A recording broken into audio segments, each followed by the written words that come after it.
Bonjour, bienvenue à la deuxième séance d'auto-formation sur le module Principes généraux du droit. Nous allons commencer aujourd'hui le chapitre 2, la réalisation du droit, qui a deux objectifs.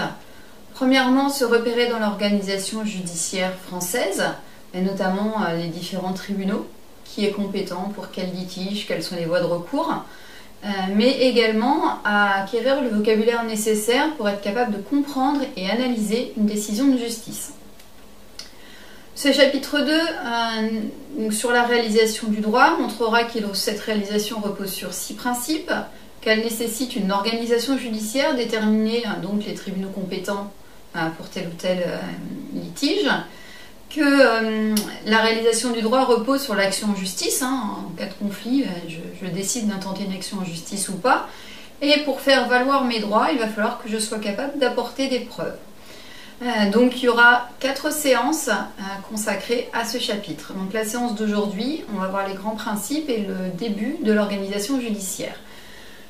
Je vous encourage à aller chercher sur eCampus cette fiche de synthèse, qui est vraiment l'élément fondamental de tout le module de principes généraux du droit et qui est vraiment à connaître de manière très précise, qui reprend donc les différents tribunaux compétents.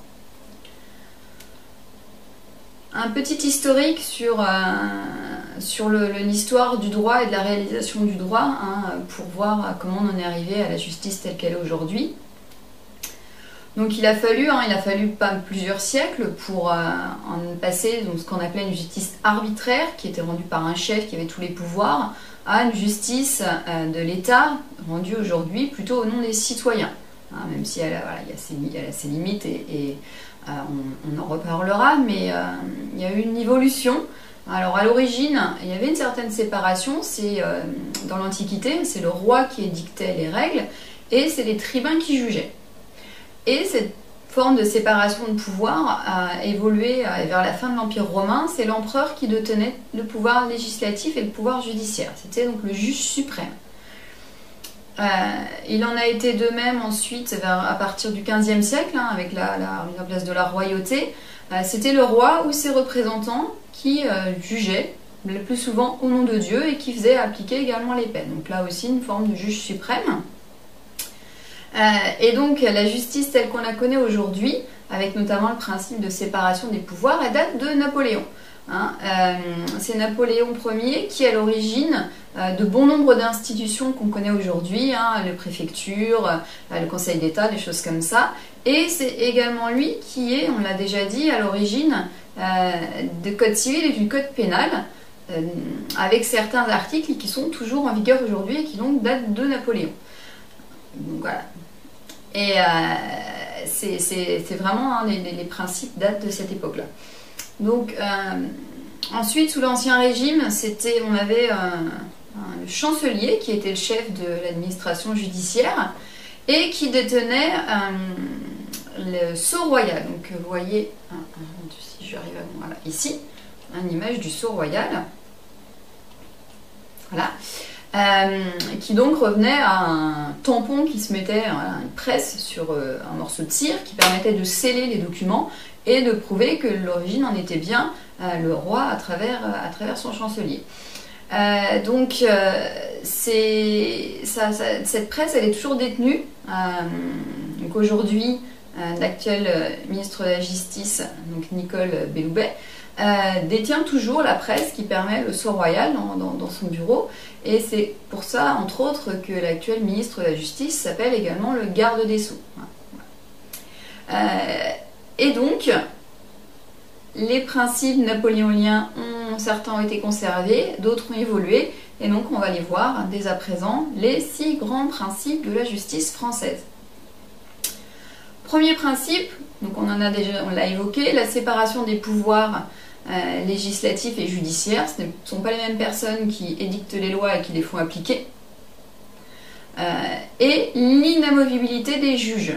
Donc les juges sont des magistrats professionnels qui ne peuvent pas être destitués par l'État, par le pouvoir législatif, pour assurer leur neutralité, pour assurer qu'ils ne soient pas influencés dans leur prise de décision, et en contrepartie, ils ne peuvent pas juger l'État. C'est pas les mêmes tribunaux qui vont juger l'État et qui vont juger les litiges opposant les différents citoyens. Donc on y reviendra sur l'ordre administratif qui est très différent de l'ordre judiciaire. Et donc les juges, magistrats professionnels sont inamovibles. Principe d'égalité, ça veut dire que des citoyens qui sont placés dans la même situation doivent être jugés par les mêmes juges et avec les mêmes lois. Le principe de neutralité du juge, donc neutralité par rapport aux parties, donc un juge doit se récuser s'il connaît l'une des parties, et neutralité par rapport au pouvoir en place, on l'a dit, c'est leur inamovibilité. Le principe de gratuité, donc alors, les frais d'avocat et les frais d'expertise éventuellement de dossier sont à la charge des parties.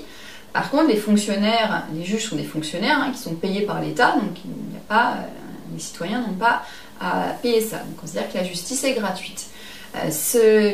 Sachant qu'il existe une aide juridictionnelle pour les personnes à faible revenu qui ne pourraient pas se payer d'avocat ou d'expert. Et vous connaissez la notion d'avocat commis d'office, quand un individu n'arrive pas à se trouver un avocat, on n'a pas les moyens de s'en payer un, il sera pris en charge par l'État, il sera commis d'office. Donc cinquième principe, le principe du double degré de juridiction. Tout simplement, en France, une affaire, à moins qu'elle soit d'un montant inférieur à 4 000 €, peut être rejugée par une cour d'appel, donc une nouvelle formation, donc plus un tribunal qu'on appelle de première instance, mais une cour d'appel où on va avoir des juges un petit peu plus expérimentés qui vont rejuger intégralement l'affaire. Donc ça, on en reparlera de comment les cours d'appel jugent. Mais voilà, on a 2 degrés de juridiction, on peut faire rejuger son affaire à condition qu'elle soit d'un montant, d'un litige d'un montant suffisamment important. Et 6e principe, la publicité et motivation des décisions de justice. Alors publicité, pas au sens on fait de la réclame, au sens les audiences sont publiques. Sauf si ça doit nuire aux bonnes mœurs ou à la vie privée des personnes, les audiences des tribunaux sont publiques. Et donc le principe de motivation des décisions de justice, un juge ne peut pas prendre une décision qui ne s'appuie pas sur des motifs légitimes et doit énoncer ses motifs, motiver ses décisions, expliquer pourquoi il les a prises, en vertu de quel texte et en vertu de quel fait. Voilà pour les 6 grands principes de la justice française. On va entrer maintenant dans le cœur du sujet qui nous intéresse particulièrement, l'organisation judiciaire et son découpage et quels sont les tribunaux plus compétents pour quelles affaires. Donc il faut savoir tout d'abord qu'il y a 2 ordres de juridiction en France, 2 grands ordres de juridiction. L'ordre judiciaire, avec là aussi un découpage. L'ordre judiciaire va régler soit les litiges entre particuliers, les conflits entre particuliers, c'est l'ordre judiciaire civil, soit les litiges opposant finalement les règles de droit aux citoyens. Donc les citoyens qui ont commis des infractions, des délits, des crimes vont être jugés par l'ordre judiciaire pénal. Et à côté de ça, on a un autre ordre qui est l'ordre administratif qui là va juger des conflits entre les particuliers et les administrations. On va approfondir tous ces aspects-là, mais voilà, déjà comprenez bien qu'on a 2 grands ordres de juridiction et qu'au sein de l'ordre judiciaire, on a du civil et du pénal. Donc aujourd'hui, on va s'intéresser particulièrement à l'ordre judiciaire civil et on verra le reste lors de la 2e séance sur ce point. Donc la compétence des juridictions judiciaires est premièrement des juridictions judiciaires civiles. Donc compétence d'attribution, ça veut dire il y a un litige, devant quel va être le tribunal compétent pour juger ce litige. Alors, un individu lambda n'est pas forcément censé le savoir, il va se rapprocher éventuellement d'un avocat pour être conseillé, mais bon, vous êtes censé le savoir, ça fait partie de votre bagage juridique pour comprendre les décisions de justice, pour comprendre beaucoup de choses, donc on va rentrer dans le détail. Donc il faut savoir que c'est la matière du litige, qu'est-ce qui est en jeu, sur quoi ça porte, parce que c'est un conflit de voisinage ou un problème avec son employeur, mais également le montant en jeu. Donc on a les barres à 4 000, 4 000 ça sera encore autre chose, mais on a une barre à 10 000 € qui va définir sur quel sera le tribunal compétent. Donc au niveau des juridictions civiles, on va avoir ce qu'on appelle des juridictions de droit commun, qu'on va détailler, qui sont le tribunal d'instance et de grande instance, qui vont juger toutes les affaires qui ne sont pas rattachées explicitement en fonction de la matière du litige à un autre tribunal qu'on appelle les juridictions d'exception ou d'attribution. Exemple, vous avez un conflit avec votre employeur, ça va aller au conseil des prud'hommes. Il y a un conflit entre commerçants, c'est au tribunal du commerce. Il y a certains litiges qui sont affectés de manière très claire à un tribunal d'exception. Tous les autres litiges vont aller aux juridictions de droit commun, tribunal d'instance et de grande instance, en fonction de leur montant. Et donc, on y reviendra lors de la prochaine séance. Les juridictions pénales sont toutes des juridictions d'attribution, c'est-à-dire qu'en fonction de la gravité de l'infraction, du délit ou du crime, en fonction de la nature et de la gravité de l'acte qui a été commis, infraction à la loi ou à un autre texte, c'est bien spécifique, on va soit devant le tribunal de police, le tribunal correctionnel ou devant la cour d'assises, des juridictions d'attribution. Donc ça, on y reviendra. Donc en ce qui concerne les juridictions de droit commun, tribunal d'instance, tribunal de grande instance, donc vous verrez TI, TGI, très simplement. Le tribunal de grande instance, il a ce qu'on appelle une compétence d'attribution en fonction du montant. Donc il va juger les affaires supérieures à 10 000 euros. Ce qui veut dire que le TI va juger les affaires d'un montant inférieur à 10 000 euros. Donc le tribunal de grande instance a des compétences qu'on dit exclusives, donc quel que soit le montant, c'est lui qui va les juger. En ce qui concerne l'état des personnes, l'état civil, la filiation, les changements de nationalité, changements de nom. En ce qui concerne la famille, mariage, divorce, adoption, autorité parentale, pension alimentaire, tous ces aspects-là. En ce qui concerne le droit immobilier, tout ce qui est brevet d'invention et droit des marques, c'est aussi jugé au TGI. Et ce qu'on appelle les actions possessoires, notamment par exemple quand il y a des litiges sur les servitudes de passage, voilà, qui est en fonction du droit de propriété. Le tribunal de grande instance est composé de magistrats professionnels, on l'a dit tout à l'heure, qui sont inamovibles et qui sont des fonctionnaires de l'État. Voilà, ils sont assis, il y a président, vice-président, il y a des greffiers, on ne va pas rentrer dans ce détail-là, on en reparlera dans un TD un petit peu des différents acteurs de la justice.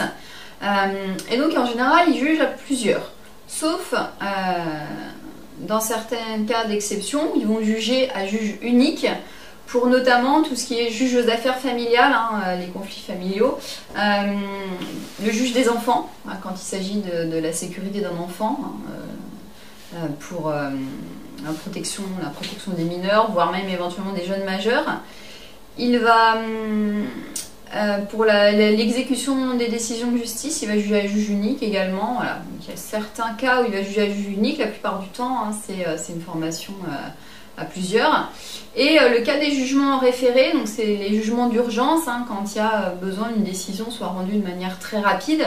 Par exemple, pour mettre en sûreté un enfant qui serait en danger, ou s'il y a une publication qui risque de nuire à la vie privée de quelqu'un, il faut la suspendre immédiatement, on ne peut pas attendre.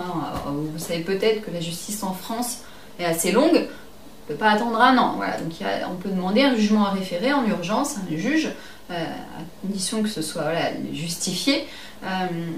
C'est également le tribunal de grande instance qui fera ça. À côté de ça, donc, nous avons le tribunal d'instance, qui va juger les demandes d'un montant inférieur à 10 000 euros, donc on l'a déjà dit tout à l'heure. Lui aussi, il a des compétences exclusives, donc notamment pour juger les litiges entre propriétaires et locataires, donc au niveau du loyer, de la résiliation du bail, des choses comme ça. Il va juger également les litiges relatifs à l'élagage des arbres, au bornage, tout ce qui est conflit de voisinage. Les contestations en matière d'élection politique, etc. Les litiges relatifs au crédit à la consommation pour les montants qui sont inférieurs à 75 000 euros. Donc là, on n'est pas tout à fait sur la même barre de 10 000 euros. Il est également juge des tutelles, c'est lui qui va décider que quelqu'un puisse être placé sous tutelle, sous curatelle renforcée, voilà, tous les régimes de protection des majeurs et éventuellement également l'émancipation des mineurs. Donc, en dehors de ces juridictions de droit commun, un litige peut être rattaché de manière bien précise à une juridiction d'exception. Donc nous avons pour les litiges relatifs aux actes de commerce, pour les litiges entre commerçants, les tribunaux de commerce. Pour les litiges au conflit entre employeurs et salariés, nous avons le Conseil des prud'hommes. Pour les litiges relatifs aux baux ruraux, des baux qui dans le domaine agricole, voilà, donc il n'y a plus forcément beaucoup d'affaires qui sont jugées, mais les baux agricoles, les baux ruraux sont très particuliers, on ne rentrera pas dans le détail, c'est pas l'objet. Voilà, c'est pas la même chose qu'un bail d'habitation, donc leurs particularités font qu'ils ont un tribunal qui leur est consacré. C'était peut-être plus justifié il y a encore quelques dizaines d'années que de nos jours, mais voilà, ce tribunal existe toujours. Et enfin, pour tous les litiges liés aux affaires de sécurité sociale, comme son nom l'indique, notamment le montant des indemnités, les fraudes, voilà, ce genre de choses, on a le tribunal des affaires de sécurité sociale. Donc les noms sont assez évocateurs, à part Conseil des prud'hommes. Conseil des prud'hommes, la notion d'homme prudent vient du fait que ce sont pour le coup pas des juges professionnels au Conseil des prud'hommes, ce sont des professionnels de leur métier qui sont élus par leur pairs et qui vont siéger donc à part égale entre les salariés et les employeurs, des représentants des salariés et des représentants des employeurs, pour assurer une certaine justice, une certaine équité. Et donc le Conseil des prud'hommes est constitué donc, de ce qu'on appelle des hommes prudents. Voilà, c'est de là que vient le nom. Je rajouterai également concernant les tribunaux de commerce qu'ils sont également chargés de juger toutes les affaires liées à la vie des entreprises et notamment les placements en redressement judiciaire, en liquidation, voilà, la gestion des faillites, etc. J'ai oublié de le préciser. Et c'est là-dessus que s'achève la séance 2 d'auto-formation, donc la première partie du chapitre 2. Donc on a vu les 6 grands principes de la justice française. Donc la publicité et motivation des décisions de justice, le principe d'égalité, le principe de gratuité, le principe de séparation des pouvoirs, de neutralité des juges et de double degré de juridiction. On a vu qu'il y avait l'ordre judiciaire et l'ordre administratif, qu'au sein de l'ordre judiciaire, il y avait une juridiction civile et pénale. Donc là, je vous renvoie à votre fiche de synthèse. Et donc on a approfondi aujourd'hui les compétences des juridictions civiles, quel est le tribunal compétent en cas de litige. Donc regardez s'il y a un tribunal d'exception, et s'il n'y en a pas, regardez le montant de l'affaire. En dessous de 10 000 €, ce sera jugé par le tribunal d'instance, au-dessus par le tribunal de grande instance, nonobstant de bien prendre en compte les compétences exclusives qui pour le coup ne dépendent pas des montants. Donc, ça fait beaucoup de choses à retenir, l'essentiel est sur la fiche de synthèse. Essayez d'intégrer tout ça, de bien le mémoriser, c'est vraiment important. Et on verra donc également les compétences géographiques, parce que le tribunal compétent c'est bien, mais il y en a partout en France, donc ça on le verra la prochaine fois. On verra l'attribution des juridictions pénales et de l'ordre administratif, et on verra également ce qu'on appelle les voies de recours, voilà, la cour d'appel et la cour de cassation. Donc ça, ce sera l'objet de la deuxième séance. Donc je rappelle que là, cette semaine, il n'y a pas de séance d'amphi. J'ai découpé en deux parce que ça aurait fait encore une fois une séance très conséquente. Donc déjà la première, elle était pas mal. Donc il faut vous laisser un peu digérer. Mais voilà, il n'y a rien de particulier tant qu'on n'a pas fini de compléter ce schéma. Donc, je vous le remontre. Voilà, tant qu'on n'a pas fini de compléter ce schéma, on ne va pas pouvoir appliquer. Donc lors de la prochaine séance, on fera un exercice d'application. Voilà, vous aurez des exemples, il faudra trouver quel est le tribunal compétent pour les différents litiges que je vous proposerai. Voilà, et bien sur ce, je vais vous souhaiter un bon test, puisque donc il y a un test obligatoire suite à chacune des séances d'auto-formation.